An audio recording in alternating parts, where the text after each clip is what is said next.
Hello everybody, it's Andy here from the Movement Project, and today I thought I'd talk about two different supplements that you could take that may improve your immune system. I'll be looking at the research on these. Also, I'll talk about some best practices that you can do from home that will keep your immune system functioning well. Now, if you're new here, please remember to subscribe to the channel and like it and all that other good stuff. It really does help out. So just to let you know, there are 200 different types of viruses that can cause the common cold. The most common of these are the rhinovirus, which accounts for around about 40% of all known cold viruses. Then other types of the coronavirus and the syncytial virus. Now, while we have some vaccines that can help you or can help protect against these viruses, most of the time our best line of defense is our immune system. So a common question I get is, can I take a supplement to help me fight off colds?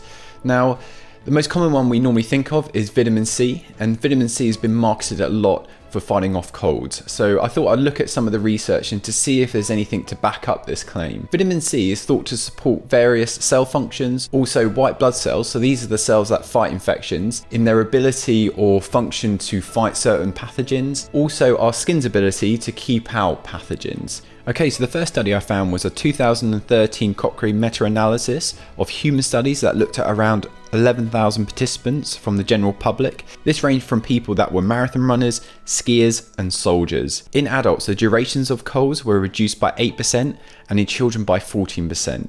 In the children, 1 to 2 grams a day of vitamin C shortened colds by 18%. So it's a really important point to make that the vitamin C actually didn't stop people from getting colds, it just reduced the duration. Now 8% is still a pretty good amount in adults. So just to also note that this is a correlation study, so they just looked at the two and see if they're correlated. This doesn't prove cause, but it just gives us an indication that vitamin C may be playing a role. So another study I found showed that vitamin C does not decrease average instances of colds in the general population, yet it halved the number of colds in the physically active people. Regular administration of vitamin C has shortened the duration of colds.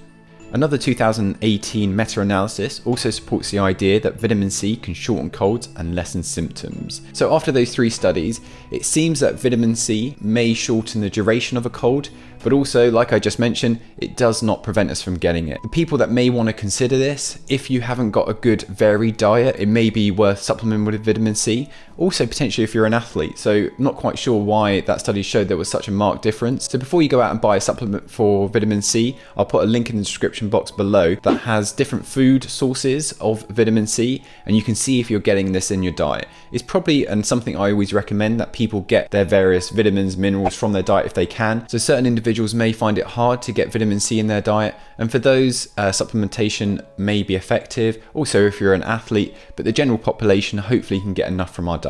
Okay, so the next supplement we're going to discuss today is vitamin D. So the reason why I thought I'd talk about vitamin D was because I found some research that linked a impaired immunity with a deficiency in vitamin D. This is thought to be because vitamin D plays an important role in the regulation of our immune system. So the NHS did a great write-up on vitamin D that I'll put a link in the description box below if you want to read further. So they noted that from 25 random controlled trials from 14 countries, this included over 11,000 people aged between 0 and 95 years old, vitamin D supplementation was found to reduce the risk of acute respiratory tract infections by 12%. So if you look a little bit further into the research, the statistically significant protective effect was seen in those who had weekly and daily vitamin D supplementation without a large one-off dose, meaning so that the vitamin D you have to take daily and not just take a huge amount to get the beneficial effect. Among those receiving daily or weekly vitamin D supplementation, the protective effects were stronger for those with lower vitamin D levels at the start of the study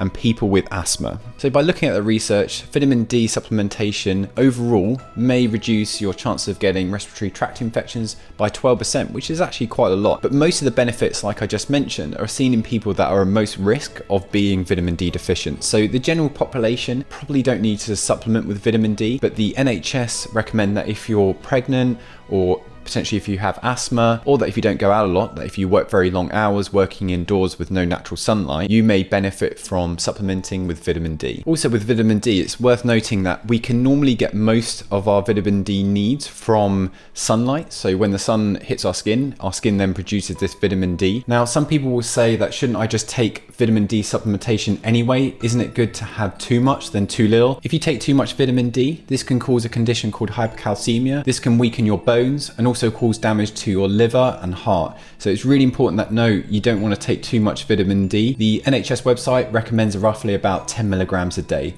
no more. So other food sources of vitamin D include oily fish, red meat, liver, egg yolks. Now, as you can see, there isn't many plant-based sources of vitamin D. So for those vegans out there, it's really important that you get foods that contain or are fortified with vitamin D. So these can be things like cereals, certain milks have it as well, so like oat milk. So just make sure that you read the label that these foods contain vitamin D. So other things that you can do at home to make sure that you can reduce your chances of getting sick. I'll put a infographic here. So this is a checklist that I designed that you can download in the description box below, and make sure you check these off every day. That then hopefully this can really reduce your chances of getting sick. So the first one is to eat nutritionally dense food, which sounds really obvious, but I'll be very unsurprised at the moment because everyone's sitting around. I know I do when I'm a bit bored, that I go to unhealthy food first, so sugary food, those sorts of things. But just make sure you're getting a good variety of fruits and vegetables.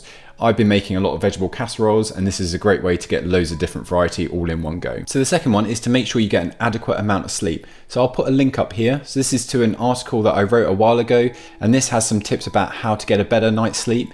Also, it's really important not to nap too much because this can sometimes affect your sleep pattern. So just try to get it all in the evening, all in one go, to make sure you get that deep sleep. Sleep is vital for our immunity, so make sure you're getting enough of it. So the third one is to wash your hands. Really obvious, I know everyone knows this, but it's still worth mentioning. So number 4 is to reduce your contact with sick people, which we're all trying to do at the moment with the social isolating and distancing. So the 5th one is to make sure you're drinking plenty of fluids. Get some rest and drink plenty of fluids. What else would I drink? Gases, solids, ionized plasma?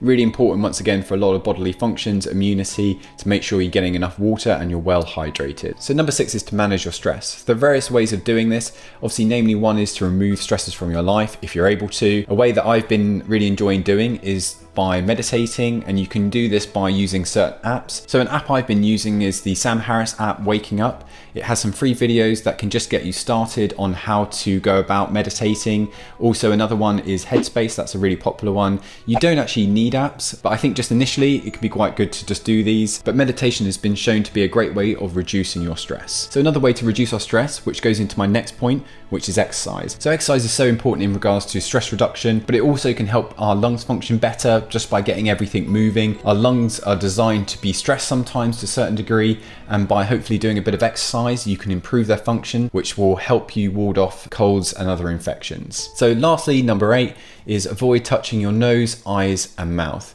Actually, this was something I never noticed that I did a lot before, but when I became more self-aware, I actually do this quite a lot. And I haven't touched my face in weeks. But I've been really trying to reduce the amount I do this down, and this will really help stop the spread of colds and viruses. Okay, so I hope you enjoyed that video, and I hope that has answered some of your questions about supplementation and whether you should take them or not. Most of the people out there should be able to get all their vitamins from their diet, but there may be some instances where certain people might want to supplement with vitamin D or vitamin C. Otherwise, keep following that checklist. That will help keep your immune system functioning well. Thanks very much for watching. Remember to subscribe to this channel. All the best.